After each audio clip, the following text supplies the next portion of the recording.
Hi, everyone. I'm Larry Platt from the Philadelphia Citizen. I'm Roxanne Patel-Shapalavi, also from the Philadelphia Citizen. Yeah. See how I get the applause? Let's hear it for Roxanne. So thank you all for joining us tonight. First, we're going to just do a little housekeeping and then get right to our film. But in that video, one of the citizens said, "I will vote," and it bears mentioning that we have an election coming up. And I know this is a super engaged crowd, so we're going to have 100% voting in this room. But the prediction is that the city, our city, will have a turnout of about 15%. So there's a pledge there. Let's pledge tonight that together we're going to talk to as many people as we can and get as many people off their asses as we can between now and May 20th to at least beat 15%. Can we do that in the birthplace of American democracy? Ooh, what an exciting goal. Can we maybe get to 16%? Exciting. Well, small victories. goals lead up to big change ultimately. So a couple things. We're going to watch this film, which is the amazing documentary done by Gary Cohen. We'll hear from him, one of the stars of it, a premier journalist, especially on this topic, Linn Washington. We'll have a conversation afterwards, and you'll get to interact with the filmmaker and Linn on that. But I do want to, it is a sombering film, but a very important one. A lot of you know the story or think you know the story, and this film, which is the winner of the 2022 Library of Congress Ken Burns Prize for Best Historical Documentary, this really is the definitive history of the MOVE bombing, which I don't think the city is recovered from yet. We're the only city that has bombed itself. And that is a trauma that lasts, and that you see sotto voce in countless interactions in the way we tell our story, think about ourselves, or don't tell our story. I can't wait to hear what you think of it, because I've seen it 3 or 4 times and am incredibly moved each time, and we'll talk about why. Roxanne, you have a list of things that we're similar get-togethers that we want to plug. Yes, similar but less somber. So we have a bunch of events coming up this month that I just want to run through quickly, and hope to see every single one of you. Let's have 100% turnout for that too.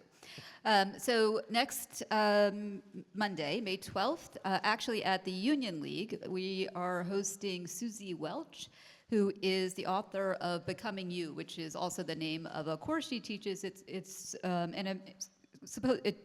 a best-selling book, or I think it's #1 book on Amazon in whatever category that is. And the book is really a guide to how to live your best life. So definitely come out for that. We, on May 20th, here at Fittler Club, which is also Election Day, so vote and then get yourself over here. We're having a Development for Good event. I'm really excited about this one. We are going to talk to the developers of 2 different projects. One is a Lomax real estate project in Mantua, and one is in the Sharswood neighborhood. And both are taking these very underserved neighborhoods and effectively turning them into economic 15-minute neighborhoods. So it is kind of what cities are meant to be, and we have 2 people coming to talk about that, which is really interesting.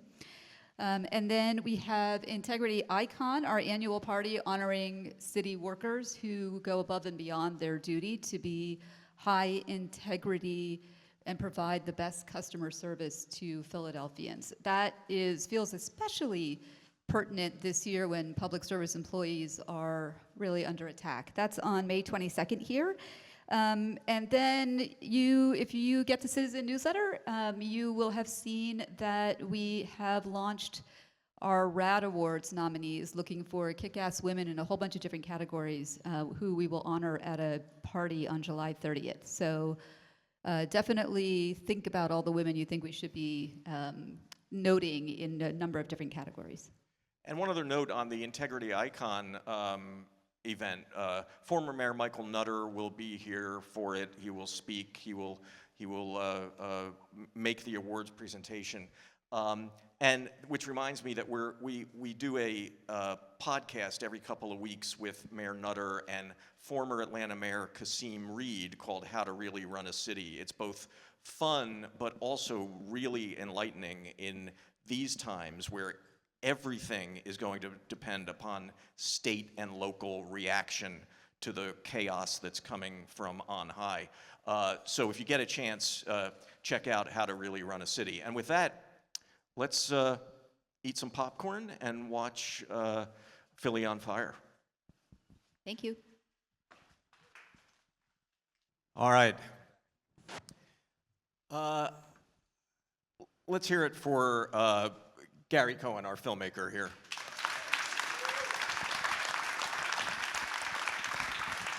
Thank you very much. And for Linn Washington, who has for 40 years been the conscientious chronicler and conscience of this story. And I'm just going to ask a couple of questions, talk to you guys, and then I want folks to talk because I feel like we all need to. This is a powerful film.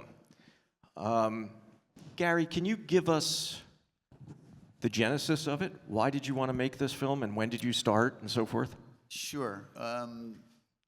So the director, Ross Hockrow, who's not here tonight, he's working on another film, and he sends his regrets, but he's the genesis. He heard the story of the MOVE bombing and couldn't believe it. I think in 2008 or something like that, and researched it as to the best of his ability. And I started working with him on other projects, and he would keep saying to me, "We got to tell this story. We got to tell this story. We got to tell this story."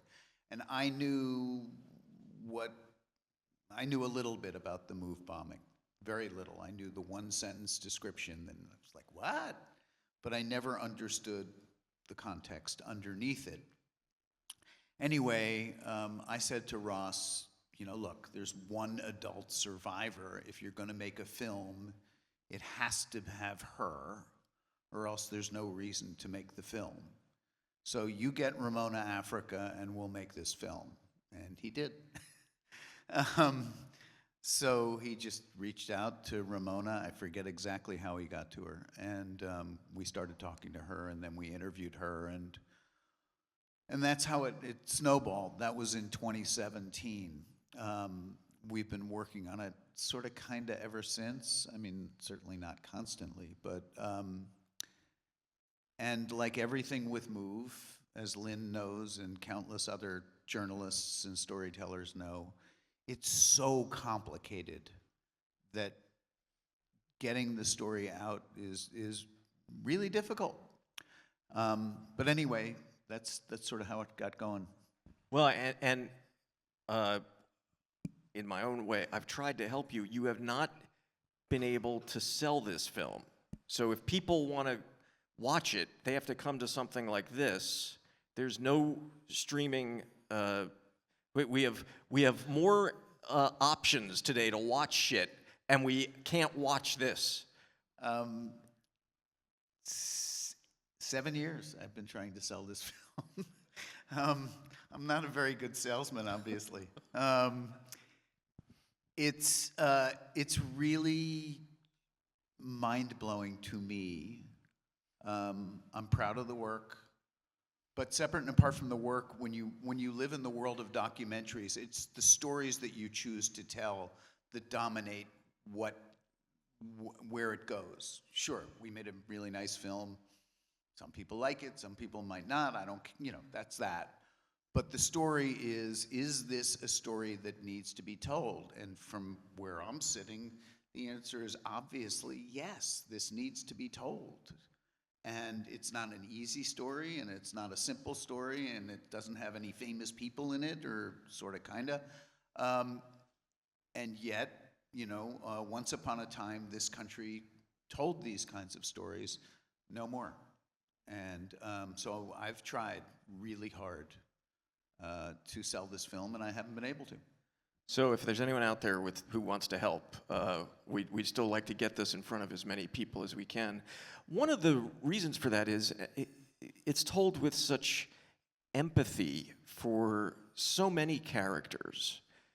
And I want to ask you about, when did you realize the storyline of the Andino Ward and Jim Bergire relationship? So we started with Ramona, which is sort of obvious. Then the second thought for me was Wilson Goode, also sort of obvious. And then in the research, hearing the story of Jim Bergire, mostly the ending of the story, the fact that after he was this hero cop, he had a tragic result in his personal life. And that to me was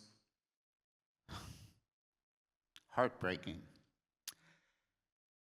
And so I reached out to Jim, and Jim is an amazing person and a friend.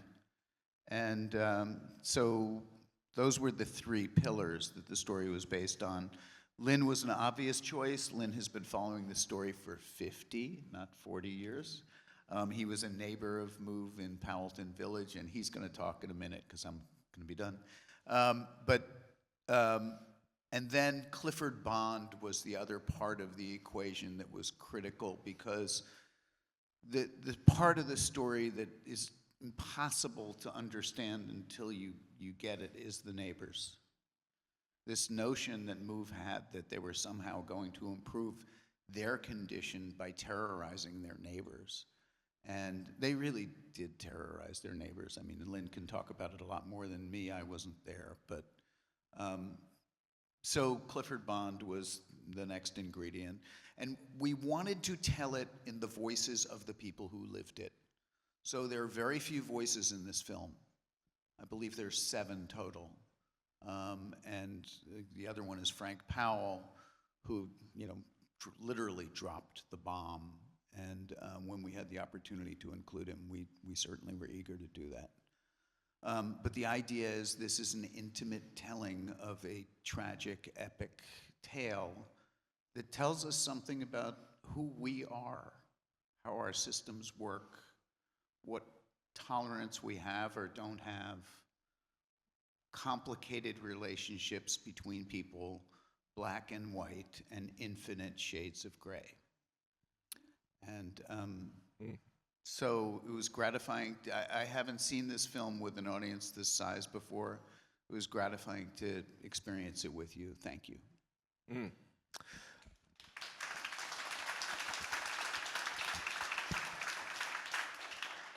And if you want to read what I still think is the definitive written account of this, Linn Washington wrote a piece, I think, in the Yale Law Journal. Maybe we might have still been in the 80s.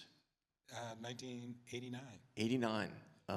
And it's fascinating. And I will say that you do the same thing that Gary does as a storyteller, which is take a big picture approach with vast amounts of empathy in a very complicated story. So with that, let me ask you a big picture question.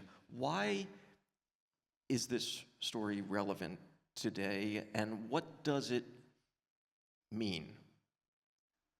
The story has relevance today because there were so many unanswered questions and unanswered issues that you saw play out in the movie. And this is one of the best movies that I've seen about this incident. And if I had $1 for every every interview I've done on MOVE, I could have a 5-star vacation in the Caribbean forever. But it's important that we remember these issues. And this work and other works put the story together, because people know a little bit of this and a little bit of that, but they don't know the whole sweep. And one of the things that we're doing now at Temple, we are doing a podcast. Right. It's called MOVE, Untangling the Tragedy. And where this work looks at May 13th of 1985, our podcast starts from the early 70s and goes all the way out. In fact, it starts with the birth of John Africa, Vincent Leipert, back in 1930s. And the article that you were talking about, it was a law review article where I took I'm on a fellowship at the Yale Law School. They bring journalists in every year. And looking at both the history, but also the legal history. And when you look at the legal history and you see how the law has been bent and broken by prosecutors, by judges, by politicians in relation to MOVE, it fits or tracks so much about some of the inequities that we see in American history. And along those lines, I remember the MOVE Commission was formed after that. I believe, correct me if I'm wrong, Carl Singley, the former Temple Dean, chaired it, the law school, I think. Is that right? He was the Or he was the chief counsel? Okay. chief counsel to the and he's in our podcast. Oh, that's great. Charismatic character.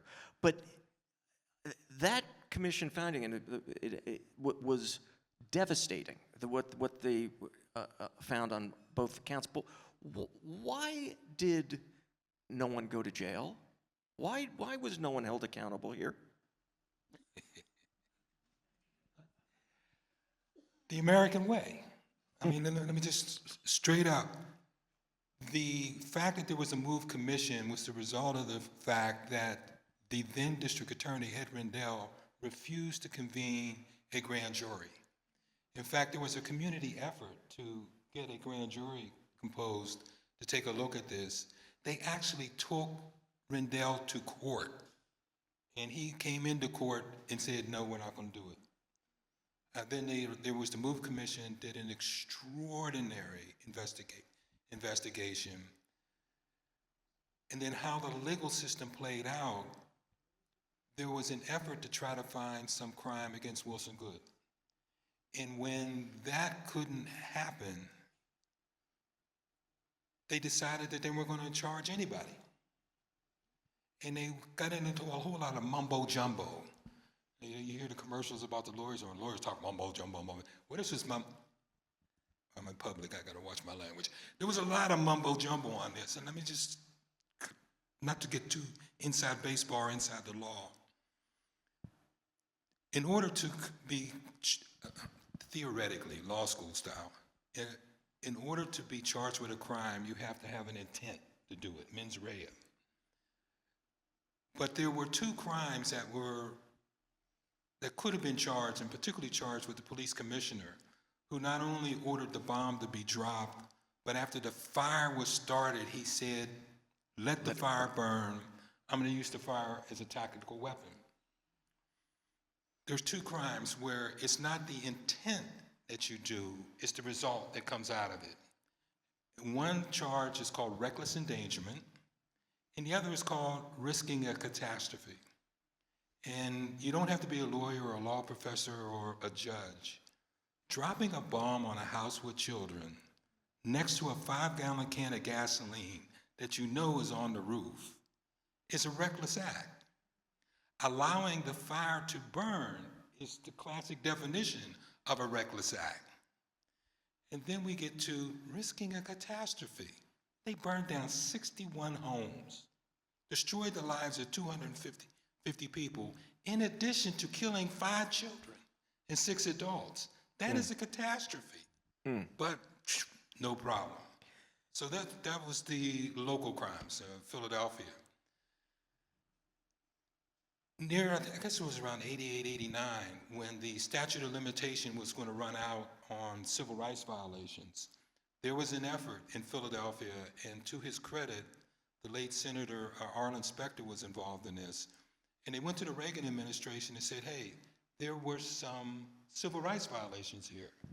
the deaths of those children were civil rights violations. And the Reagan administration, the Attorney General then was a guy named Dick Thornburgh, former governor of Pennsylvania. No civil rights violations against the deaths of the children.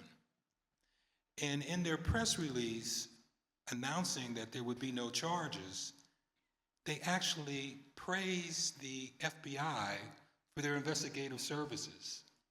The FBI, by the way, was the entity that provided the high explosives that was in that bomb. And let me just say one other thing, because I know I have a tendency to ramble on about this. But the justification for dropping the bomb on the house was to demobilize the bunker.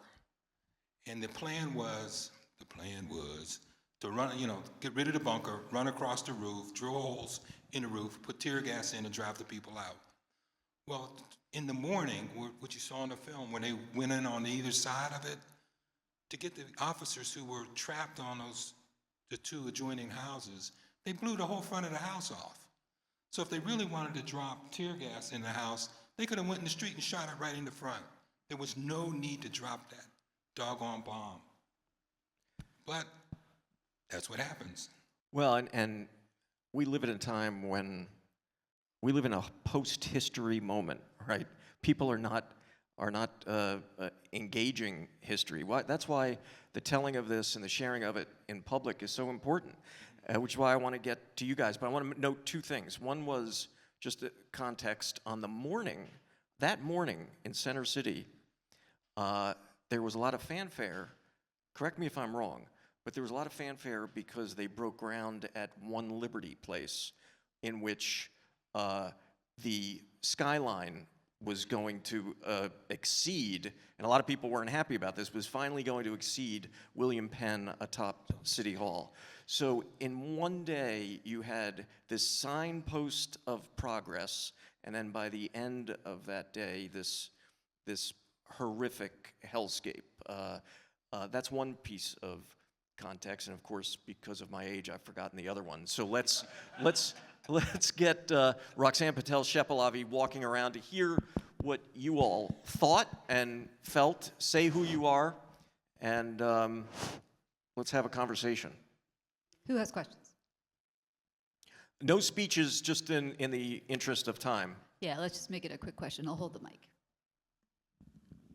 Hi, good evening. My name is Christina Bradley, and I was sitting at Broad and Vine outside of Roman Catholic High School. I'm a social worker. I worked at the Public Defender's Office for almost 50 years. I was coming from a home visit. You did an excellent job. I think that there are many avenues and audiences that you would have an opportunity to show this film. Every day I send out emails. Now I work at the DA's office, and I'm a social worker in the juvenile unit.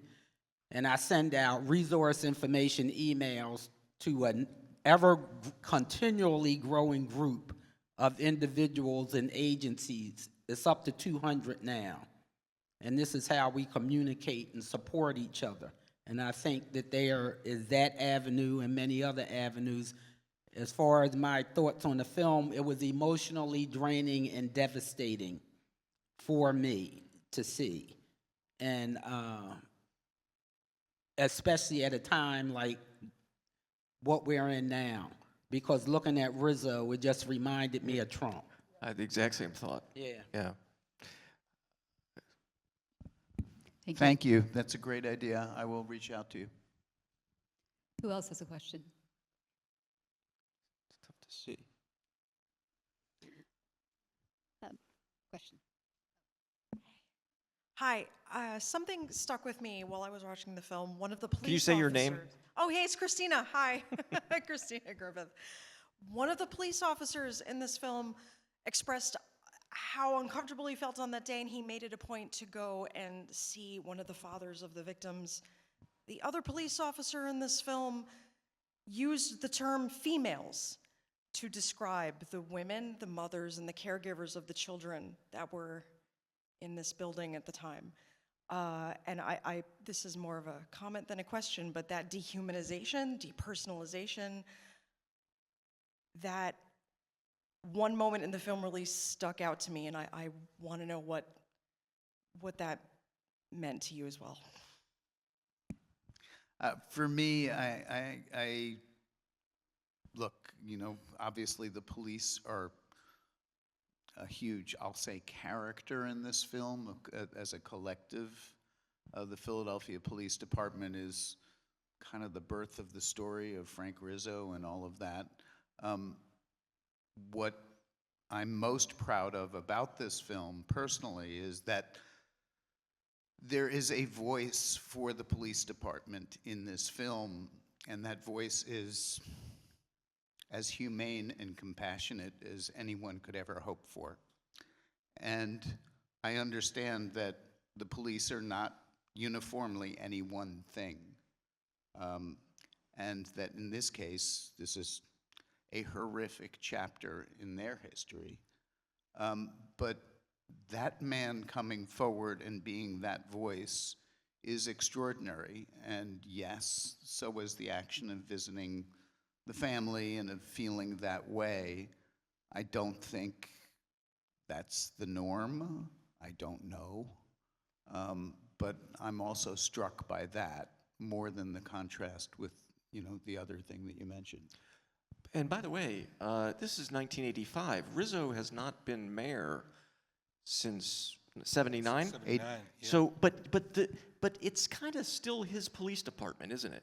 Yeah, it was the police department, and that was one of the dilemmas that Wilson Good faced when he came in.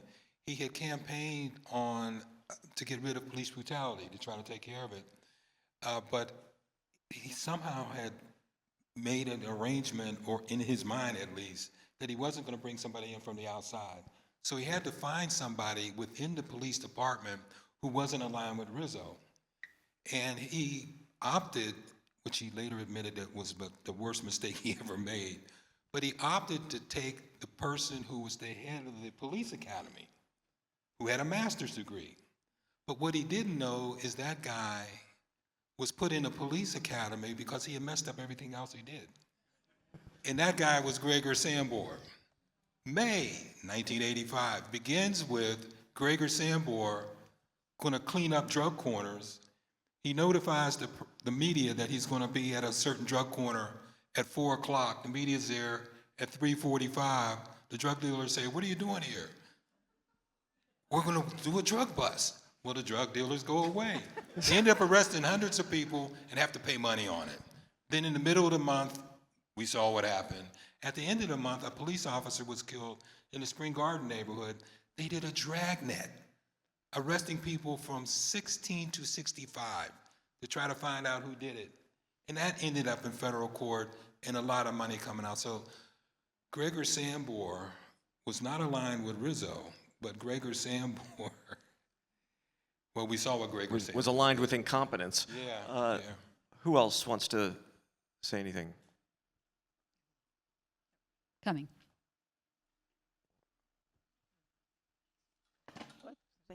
Say who you are. My name's Anne. Thank you for the film. It was very moving and educational.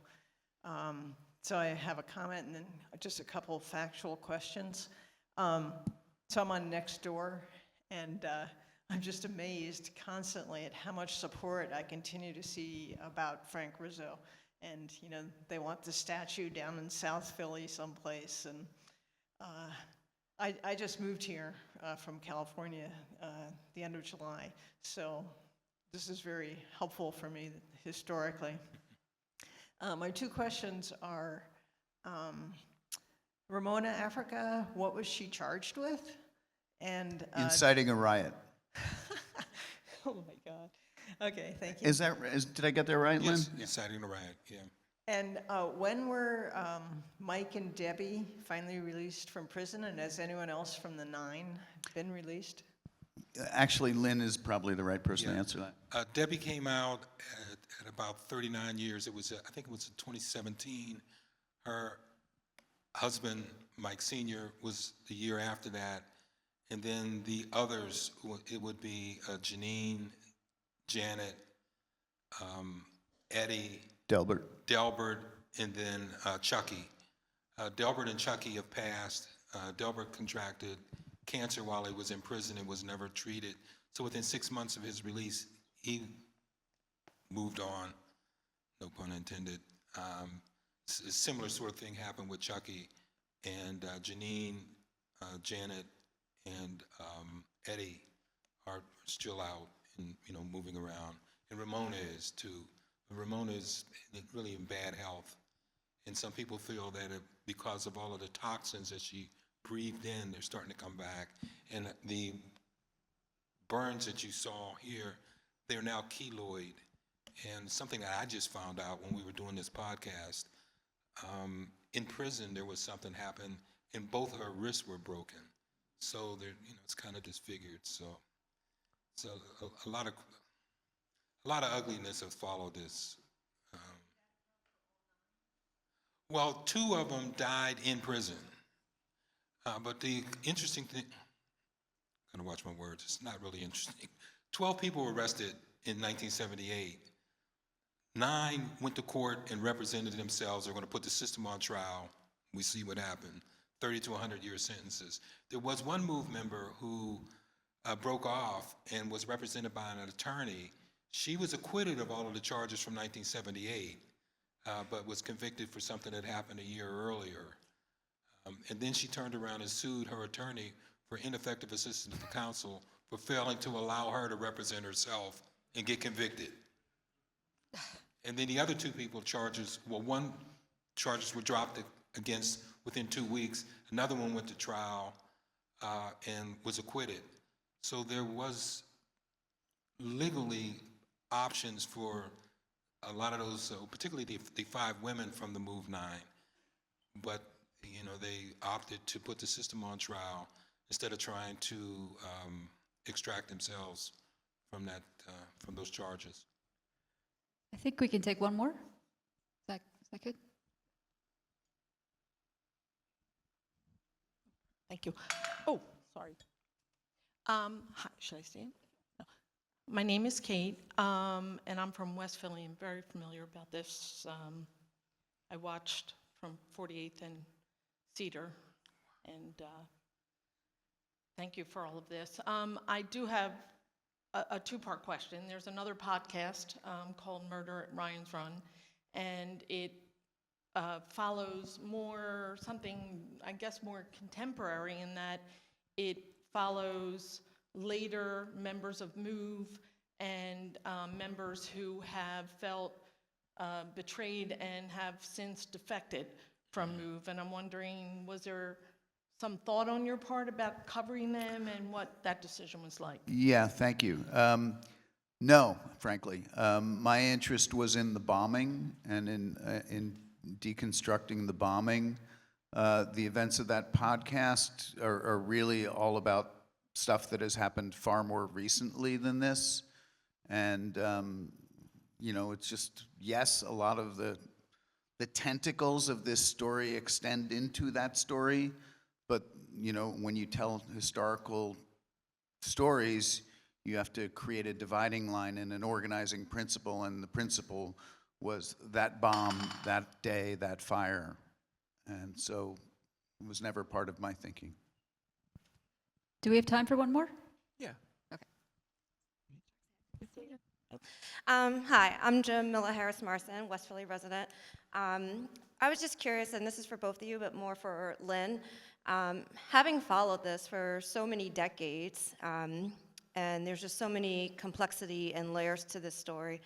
And unfortunately, it's the story that keeps on giving. You saw, the remains not being returned, and, I'm just curious, what could justice look like at this point, if you've ever thought about that? Like, what would put you at peace?